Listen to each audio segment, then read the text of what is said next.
الحمد لله الذي أبدع الأخلاق والأرضين والصلاة والسلام على من كان نبيا وآدم بين الماء والطين وعلى آله وأصحابه أجمعين. أما بعد، قال الله تبارك وتعالى في القرآن المجيد والفرقان الحميد: أعوذ بالله من الشيطان الرجيم. بسم الله الرحمن الرحيم. وما نقموا إلا أن أغناهم الله ورسوله بالفضل. صدق الله العلي العظيم وصدق رسوله النبي الأمين المعين المتين الكريم، ونحن على ذلك لمن الشاهدين والشاكرين، والحمد لله رب العالمين. اللہ اللہ شہی کونین ہے جلالت تیری، اللہ اللہ شہی کونین ہے جلالت تیری، فرش کیا عرش پہ جاری ہے حکومت تیری، فرش کیا عرش پہ جاری ہے حکومت تیری. جھولیاں کھول کے بے سمجھے نہیں دوڑائے، جھولیاں کھول کے بے سمجھے نہیں دوڑائے. ہمیں معلوم ہے دولت تیری عادت تیری، ہمیں معلوم ہے دولت تیری عادت تیری. تو ہی ملک خدا ملک خدا کا مالک، تو ہی ملک خدا ملک خدا کا مالک. راج تیرا ہے زمانے میں حکومت تیری، راج تیرا ہے زمانے میں حکومت تیری. کون دیتا ہے دینے کو منہ چاہیے، دینے والا ہے سچا ہمارا نبی. عقیدت اور محبت کے ساتھ امت خضراء میں آرام فرمانے والے آقا و مولا حضور تاجدار مدینہ احمد مجتبیٰ محمد مصطفیٰ صلی اللہ تعالی علیہ وسلم کی مقدس بارگاہ میں ہدیہ درود کا نذرانہ عقیدت بلند آواز سے پڑھ لیں: اللہ رب محمد صلی اللہ علیہ وسلم نحن بعد محمد صلی اللہ علیہ وسلم صلاۃ و سلام علیک یا رسول اللہ صلی اللہ تعالی علیہ وسلم. اللہ تبارک و تعالیٰ نے قرآن عظیم کے اندر 10ویں پارے میں ارشاد فرمایا: وَمَا نَقَمُوا إِلَّا أَنْ أَغْنَاهُمُ اللَّهُ وَرَسُولُهُ مِنْ فَضْلِهِ. اور انہیں یہی برا لگانا کہ اللہ تبارک و تعالیٰ نے اور اللہ کے رسول نے انہیں غنی کر دیا. معزز سامعین اکرام، ہم جس دور سے گزر رہے ہیں بڑا پرفتن دور ہے.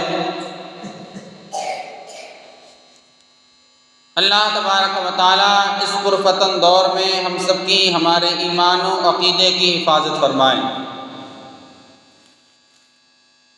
اللہ تبارک و تعالیٰ نے اس آیت کریمہ میں صاف صاف ارشاد فرمایا کہ اللہ تبارک و تعالیٰ نے انہیں غنی کر دیا اور اللہ کے رسول صلی اللہ تعالیٰ علیہ وسلم نے انہیں غنی کر دیا.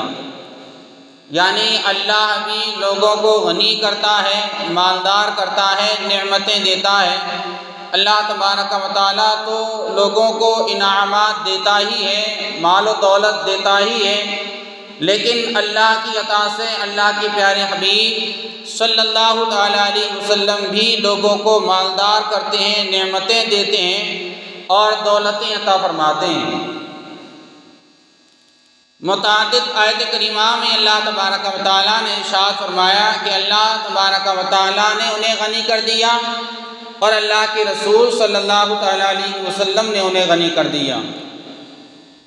احادیث کریمہ کا آپ مطالعہ کریں تو معلوم ہوگا کہ اللہ کے پیارے نبی صلی اللہ تعالیٰ علیہ وسلم نے ارشاد فرمایا فَأَغْنَاهُ اللَّهُ وَرَسُولُهُ. تو اللہ نے انہیں غنی کر دیا اور اللہ کے حبیب صلی اللہ تعالیٰ علیہ وسلم نے انہیں غنی کر دیا. بخاری شریف کے اندر حدیث پاک ہے، حضور نے ارشاد فرمایا کہ اللہ نے انہیں غنی کر دیا. یعنی اللہ مالدار بناتا ہے لوگوں کو، اللہ غنی کرتا ہے لوگوں کو، اللہ مال دیتا ہے لوگوں کو. اللہ تو دیتا ہی ہے، لیکن اللہ کی عطا سے اللہ کے حبیب بھی صلی اللہ تعالیٰ علیہ وسلم لوگوں کو مال و دولت عطا فرماتے ہیں. ایک حدیث پاک میں اللہ کے نبی صلی اللہ تعالیٰ علیہ وسلم ارشاد فرماتے ہیں: اللہ و رسول مولا من لا مولا لہ. او کما قال علیہ الصلوۃ والسلام، اللہ کے پیارے نبی صلی اللہ تعالیٰ علیہ وسلم نے ارشاد فرمایا کہ اللہ اور اس کے رسول مولا ہیں اس کے جس کا کوئی مددگار نہیں ہے، یعنی اللہ تبارک و تعالیٰ اور اللہ کے رسول صلی اللہ تعالیٰ علیہ وسلم اس کے مددگار ہیں جس کا کوئی مددگار نہیں ہے۔ ساتھ ساتھ یہ بیان کیا گیا کہ اللہ تبارک و تعالیٰ بھی مددگار ہیں، اللہ مددگار ہیں، اللہ کی عطا سے اللہ کے نبی صلی اللہ تعالیٰ علیہ وسلم بھی مددگار ہیں۔ اللہ تو مددگار ہے ہی، اللہ تو لوگوں کی مدد کرتا ہی ہے، اللہ تبارک و تعالیٰ تو لوگوں کو نوازتا ہی ہے، اللہ کی وہ ذات ہے جو لوگوں کی مدد کرتا ہے، پروردگار عالم۔ لیکن اللہ تبارک و تعالیٰ کی عطا سے اللہ تبارک و تعالیٰ اپنے محبوب بندوں کو جنہیں چن لیتا ہے ان کو بھی یہ اختیار دیتا ہے کہ وہ بھی لوگوں کی مدد کرتے ہوئے نظر آتے ہیں۔ ایک حدیث پاک میں آقا کریم صلی اللہ تعالیٰ علیہ وسلم نے ارشاد فرمایا کہ مجھے اپنے گھر والوں میں سب سے زیادہ محبوب وہ بندہ ہے، سب سے زیادہ محبوب ہے وہ شخص جس کو اللہ تبارک و تعالیٰ نے نعمت عطا فرمائی اور میں نے اس کو نعمتیں عطا فرمائیں۔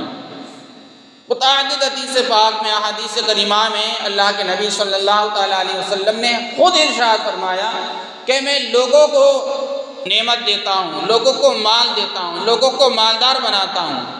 اور اصحاب کرام کا بھی تمام کا عقیدہ یہ تھا کہ اللہ کی عطا سے اللہ کے رسول صلی اللہ تعالیٰ علیہ وسلم جب چاہتے ہیں اور جسے چاہتے ہیں اور جو چاہتے ہیں وہ عطا کر دیتے ہیں۔ یہ اللہ تبارک و تعالیٰ نے آقا کریم صلی اللہ تعالیٰ علیہ وسلم کو اختیار عطا فرمایا۔ چند حدیث کریمہ کا آپ مطالعہ کریں اور سنیں، کیونکہ وقت کم ہے اس لیے بس 2-3 حدیث پاک میں آپ کو سنا کر کے اپنی بات کو ختم کروں گا۔ حضرت ربیعہ بن کعب رضی اللہ تعالیٰ عنہ، خاتم رسول جن کو کہا جاتا ہے، آپ کا معمول تھا کہ آپ نبی کریم صلی اللہ تعالیٰ علیہ وسلم کی خدمت میں رہا کرتے تھے۔ صبح جب حضور بیدار ہوتے نیند سے تو حضور کے لیے پانی پیش کیا کرتے تھے وضو کے لیے، اور سونے کا طریقہ یہ تھا کہ آپ اپنا سر آقا کریم صلی اللہ تعالیٰ علیہ وسلم کی چوکھٹ پر رکھ کے سویا کرتے تھے کہ حضور دروازہ کھولیں، حضور بیدار ہوں تو حضور کو اٹھانے کی ضرورت نہ پڑے، بلکہ جب حضور بیدار ہو جائیں اور دروازہ کھولیں تو اس کی آہٹ سے اور آواز سے بغیر بیدار کرائے ہیں، بغیر جگائے میں خود بخود اٹھ جاؤں اور حضور کی بارگاہ میں پانی پیش کر دوں۔ روزانہ کا ہی معمول تھا۔ حضرت ربیعہ بن کعب رضی اللہ تعالیٰ عنہ، ایک دن آقا کریم صلی اللہ تعالیٰ علیہ وسلم اٹھے، حضرت ربیعہ بن کعب بھی اٹھے۔ اٹھنے کے بعد میں حضور کی بارگاہ میں وضو کے لیے پانی پیش کیا۔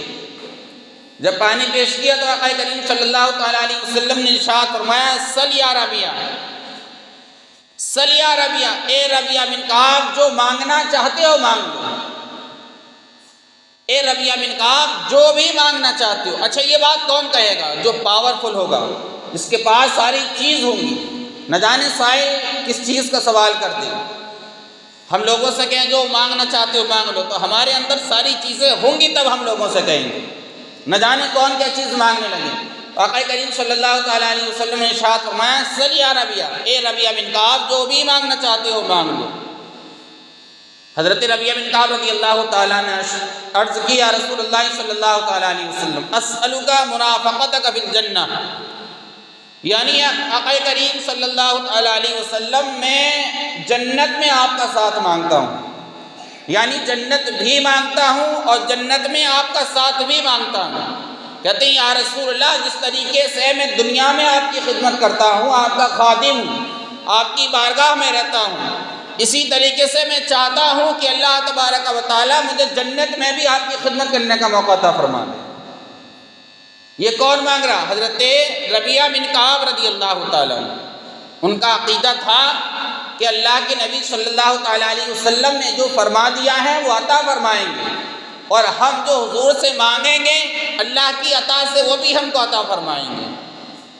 اور سنو کرم نوازی، وہ زبان جس کو سب کنکی گنجی کہیں، اس کی نافذ حکومت پہ لاکھوں سلام۔ حضرت ربیعہ بن کعب رضی اللہ تعالیٰ عنہ سے آقا کریم صلی اللہ تعالیٰ علیہ وسلم ارشاد فرماتے ہیں، اے ربیعہ بن کعب سنو، تم کو جنت بھی دے دی اور جنت میں میرا ساتھ بھی اللہ نے تم کو عطا فرما دیا، اس کے علاوہ بھی اگر کچھ مانگنا چاہتے ہو تو وہ بھی مانگ لو۔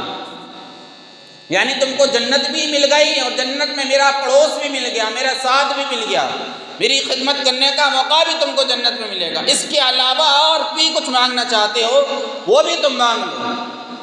حضرت ربیعہ بن کعب رضی اللہ تعالیٰ عنہ کہتے ہیں، مانگ کر تجھ سے تجھی کو مانگ لی ساری کائنات، مانگ کر تجھ سے تجھی کو مانگ لی ساری کائنات، تجھ سا کوئی سخی نہیں، مجھ سا کوئی گدا نہیں۔ یعنی کہہ رہے ہیں یا رسول اللہ آپ مل گئے اور جنت مل گئی، اس کے علاوہ اور ہمیں کیا چاہیے؟ گویا کہ دنیا کی ساری نعمتیں ہم کو اللہ نے عطا فرما دی۔ پھر آقا کریم صلی اللہ تعالیٰ علیہ وسلم نے ایک وصیت کی، کہا پھر سجدے کثرت سے کرتے رہنا، نماز پابندی سے پڑھتے رہنا۔ آقا کریم صلی اللہ تعالیٰ علیہ وسلم نے حضرت ربیعہ سے کہا، ان کا عقیدہ تھا صحابہ کرام کا، جو بھی حضور سے مانگا جائے حضور عطا فرماتے۔ ایک بات اور آپ نے سن رکھا ہے، حضرت ابو قتادہ رضی اللہ تعالیٰ عنہ، مختصر میں آپ کی آنکھ میں تیر لگا، جب تیر لگا تو آنکھ کا ڈیلا نکل کے باہر آ گیا، جب باہر آیا تو آنکھ کا ڈیلا لے کر کے کسی حکیم اور ڈاکٹر کے پاس نہیں گئے، آپ نے ہاتھ میں لیا اور ایک ہاتھ کو اپنی آنکھ پہ رکھا اور حضور کی بارگاہ میں جا کر کے حاضر ہو گئے۔ عرض کرتے ہیں یا رسول اللہ صلی اللہ تعالیٰ علیہ وسلم، میری آنکھ میں تیر لگا یا نیزہ لگا جس سے میرا آنکھ کا ڈیلا نکل کے باہر آ گیا۔ آقا کریم صلی اللہ تعالیٰ علیہ وسلم ارشاد فرماتے ہیں، اے قتادہ اچھا یہ بتاؤ تم آنکھ چاہتے ہو یا جنت چاہتے ہو؟ کرم نوازی دیکھیں آقا کریم صلی اللہ تعالیٰ علیہ وسلم کے حضور کہتے ہیں تم آنکھ چاہتے ہو یا جنت چاہتے ہو؟ حضرت ابو قتادہ رضی اللہ تعالیٰ نے عرض کیا، رسول اللہ صلی اللہ تعالیٰ علیہ وسلم آنکھ آپ میری مرضی سے دے دیجیے اور جنت آپ اپنی مرضی سے مجھے عطا فرما دیجیے۔ یعنی میری مرضی یہ ہے کہ آپ پہلے میری آنکھ صحیح کر دیں، میری آنکھ کا ڈیلا میری آنکھ میں ڈال کے روشنی واپس کر دیں۔ وہ جانتے تھے حضور کا ہاتھ لگے گا آنکھ میں تو اللہ پاک آنکھ میں شفا عطا فرما دے گا۔ آقا کریم صلی اللہ تعالیٰ علیہ وسلم نے آنکھ کا ڈیلا لیا اور اپنا لعاب دہن تھوک شریف لگایا اور حضرت ابو قتادہ رضی اللہ تعالیٰ عنہ کی آنکھ میں رکھ دیا۔ حضرت ابو قتادہ رضی اللہ تعالیٰ عنہ کہتے ہیں جب آقا کریم صلی اللہ تعالیٰ علیہ وسلم نے میری آنکھ میں اپنا لعاب دہن لگا کر کے اس ڈیلے کو رکھا تو اب مجھے اتنا نظر آنے لگا، اتنی روشنی میری آنکھ میں بڑھ گئی کہ پہلے مجھے کبھی اتنا نظر نہیں آتا تھا۔ یہ تھوک شریف کی برکت ہے آقا کریم صلی اللہ تعالیٰ علیہ وسلم، جس کو جو چاہیں کبھی جنت عطا کر دیں، کبھی آنکھ عطا کر دیں، کبھی جنت میں اپنا پڑوس نصیب فرما دیں۔ یہ آقا کریم صلی اللہ تعالیٰ علیہ وسلم کی عطائیں ہیں۔ اور سنو، آقا کریم صلی اللہ تعالیٰ علیہ وسلم اللہ نے مالک و مختار بنایا اپنے حبیب صلی اللہ تعالیٰ علیہ وسلم کو۔ اس مثال کے طور پہ آپ یہ سمجھیں، آپ کی آسانی کے لیے آسان زبان میں آپ اپنے گھر کے مالک و مخیا ہیں، ساری ذمہ داریاں آپ کے پاس ہیں، سارا پیسہ آپ کے پاس رہتا ہے، مالک ہیں آپ اپنے گھر کے، لیکن آپ محلے والوں سے گاؤں والوں سے یہ کہہ دیں کہ میں نے اپنے بیٹے کو اپنی جائیداد کا اپنے مال کا مالک بنا دیا ہے، جس کو میرا بیٹا مال دے گا وہ سمجھنا کہ میں نے ہی اس کو مال دیا، جس کام سے میرا بیٹا منع کرے سمجھ لینا کہ میں نے منع کیا ہے، اس کام کو میرا بیٹا حکم دے یہ سمجھ لینا کہ میں نے اس کام کا حکم دیا ہے۔ مطلب جو میرا بیٹا کسی کو عطا کرے گویا کہ وہ میں نے عطا کیا ہے۔ اسی طریقے سے اللہ تبارک و تعالیٰ نے اپنے پیارے حبیب صلی اللہ تعالیٰ علیہ وسلم کی ساری خزانوں کی کنجیاں عطا فرما دی۔ پھر اللہ کے حبیب صلی اللہ تعالیٰ علیہ وسلم نے ارشاد فرمایا، اللہ معطی، اللہ تبارک و تعالیٰ عطا فرمانے والا ہے، وَأَنَا قَاسِمٌ، اور میں لوگوں کو بانٹنے والا ہوں۔ اللہ نے مالک و مختار بنایا آقا کریم صلی اللہ تعالیٰ، میں لوگوں کے درمیان تقسیم کرتا ہوں، بانٹتا ہوں۔ اسی کو تو قرآن میں کہا وَمَا أَغْنَاهُمُ اللَّهُ وَرَسُولُهُ مِنْ فَضْلِهِ، اور لوگوں کو یہی برا لگا کہ اللہ نے ان کو غنی کر دیا اور اللہ کے حبیب صلی اللہ تعالیٰ علیہ وسلم نے ان کو غنی کر دیا۔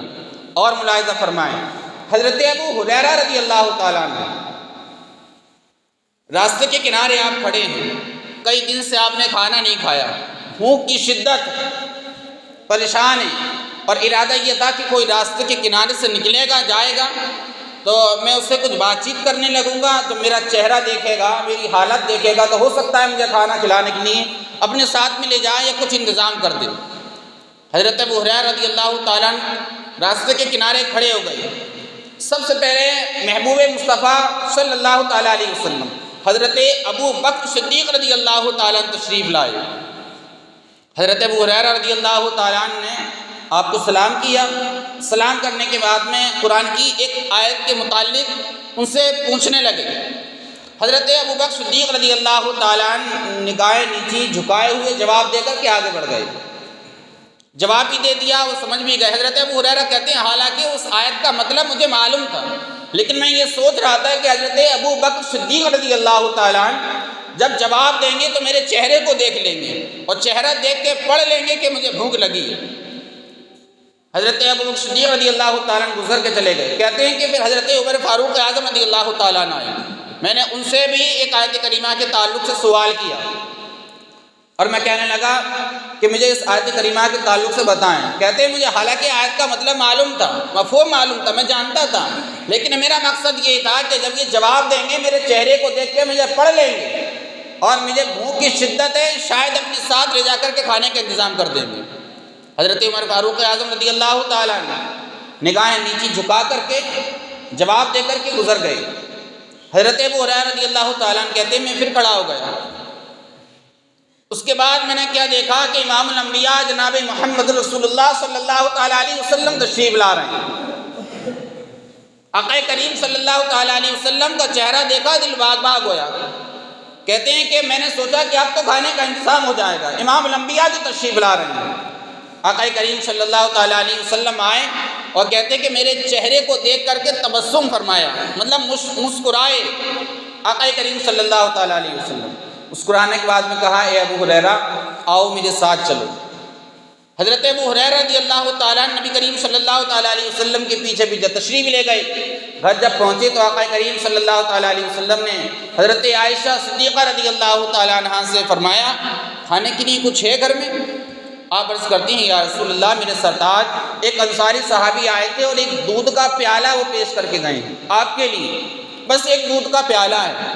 کہتے ہیں لاؤ، حضور کی بارگاہ میں پیش کیا گیا۔ حضرت ابو ہریرہ سے کہا نبی کریم صلی اللہ تعالیٰ علیہ وسلم نے جاؤ اصحاب صفہ میں جتنے بھی صحابہ کرام ہیں سب کو بلا کر کے لے آؤ، سب کو بلا کر کے لے آؤ۔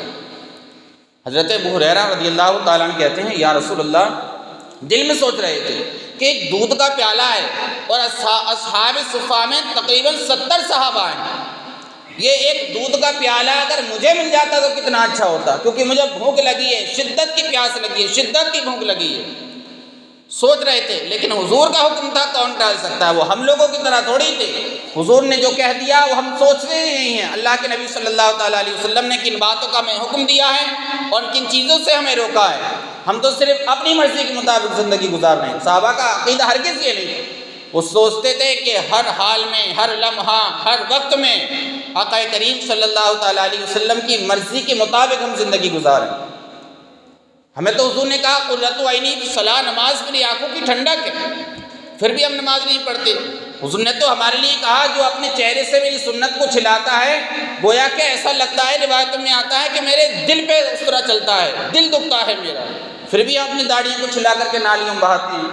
حضور نے تو سونے کی، کھانے کی، پینے کی تمام سنتیں بیان فرمائیں اور اس تمام کے فائدے بیان فرمائیں، پھر بھی ہم اپنی مرضی کے مطابق زندگی گزارتے ہیں، سنتوں پہ عمل ہی نہیں کرتے۔ حضرت ابو ہریرہ رضی اللہ تعالیٰ دل میں سوچ رہے تھے کاش یہ دودھ کا پیالہ اگر مجھے مل جاتا تو کیا ہی اچھا ہوتا۔ آقا کریم صلی اللہ تعالیٰ علیہ وسلم نے حکم دیا تو تمام صحابہ کو آپ بلا کر کے لے آئے۔ جب بلا کر کے لے آئے تو حضور نے کہا اے ابو ہریرہ اس دودھ کے پیالے کو تمام صحابہ کو پلاؤ۔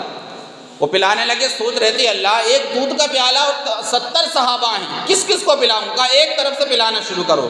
جب پلانا شروع کیا ایک صحابی نے پیا، 2 نے پیا، 3 نے پیا، 4 نے پیا، 5 نے پیا، 70 صحابہ نے ایک پیالے سے دودھ پیا اور دودھ جو پیالے میں تھا 1 انچ بھی کم نہیں ہوا تھا، دودھ کا پیالہ پورے کا پورا بھرا ہوا رہا تھا۔ 70 صحابہ نے جب دودھ پی لیا، حضرت آقا کریم صلی اللہ تعالیٰ علیہ وسلم کہتے ہیں کہ سب نے پی لیا، خوب پی لیا۔ حضرت ابو ہریرہ کہتے ہیں یا رسول اللہ سب نے پیا اور خوب پیا، تمام سیر ہو کر کے پیٹ بھر کے سب نے دودھ پی لیا۔ حضور کہتے ہیں اب میں بچا ہوں اور آپ بچے ہو، انا و انتا، یعنی میں ہوں اور آپ ہو۔ پھر آقا کریم صلی اللہ تعالیٰ علیہ وسلم نے کہا تم بھی خوب پی لو۔ حضرت ابو ہریرہ کہتے ہیں کہ موج آ گئی، حضور نے جب کہا تو میں نے بھی خوب دودھ پیا، ایک پیالہ دودھ کا 70 صحابہ نے پی لیا۔ کہتے ہیں دودھ میں ذرا بھی کمی نہیں آئی، پورا پیالہ بھرے کا بھرا رہا۔ پھر کہتے ہیں کہ آقا کریم صلی اللہ تعالیٰ علیہ وسلم نے بھی اس پیالے سے دودھ پیا اور حضور نے اس دودھ کو ختم فرما دیا۔ یہ اللہ تبارک و تعالیٰ نے اختیار دیا نبی کریم صلی اللہ تعالیٰ علیہ وسلم۔ ایک موقع پہ برتن میں تھوڑا سا پانی تھا، حضور نے اپنی انگلیاں ڈالی تو ان انگلیوں سے حضور کی اتنا پانی نکلا، صحابی کہتے ہیں کہ 1500 صحابہ تھے، 1500 صحابہ نے غسل کیا، وضو کیا، تمام حاجات پوری کی اور پیٹ بھر کے پانی پیا، اس پانی کا 1 انچ بھی کم نہیں ہوا، تمام صحابہ کو پورا ہو گیا۔ ایک صحابی کہتے ہیں اگر اس دن 1500 تھے، اگر 15 لاکھ بھی صحابہ ہوتے تو وہ پانی تمام صحابہ کو پورا ہو جاتا۔ یہ آقا کریم صلی اللہ تعالیٰ علیہ وسلم کی عطائیں تھی۔ مالک مختار نبی کریم صلی اللہ تعالیٰ علیہ وسلم کو اللہ تبارک و تعالیٰ نے بنایا۔ امتیوں کا فرض یہ ہے کہ حضور کے فرمان کو پڑھیں اور سنیں، ان باتوں پہ عمل کر کے اپنی زندگی گزاریں۔ حضور نے اپنی زندگی میں بہت دشواریاں اٹھائیں، اب ہماری ذمہ داری ہے کہ نماز کی پابندی کر کے حضور کی آنکھوں کو سکون پہنچائیں، نماز کو چھوڑ کے حضور کو تکلیف نہ پہنچائیں۔ اللہ تبارک و تعالیٰ فضل کرتا ہے ان لوگوں پہ جو دنیا میں اللہ اور اس کے رسول کی فرما برداری کے مطابق زندگی گزار کے دنیا سے جاتے ہیں، اور ہلاک ہو جاتے ہیں جو لوگ بے نمازی ہوتے ہیں، بے روزگار بے نمازی ہوتے ہیں، شرابی، جھوٹ بولنے والے ہوتے ہیں، زنا کرنے والے ہوتے ہیں، تمام گناہ میں جو پڑھ کے زندگی گزار کے دنیا سے جاتے ہیں، نہ تو وہ دنیا میں عزت پاتے ہیں، دنیا بھی اپنی ہلاک کر لیتے ہیں، قبر میں بھی ان کو عذاب دیا جائے گا اور کل قیامت کے دن اللہ تبارک و تعالیٰ کی بارگاہ میں رسوا ہوں گے۔ اللہ تبارک و تعالیٰ کی بارگاہ میں دعا ہے مولا تعالیٰ ہم سب کو کہنے اور سننے سے زیادہ عمل کی توفیق عطا فرمائیں۔ استغفر اللہ ربی من کل ذنب و اتوب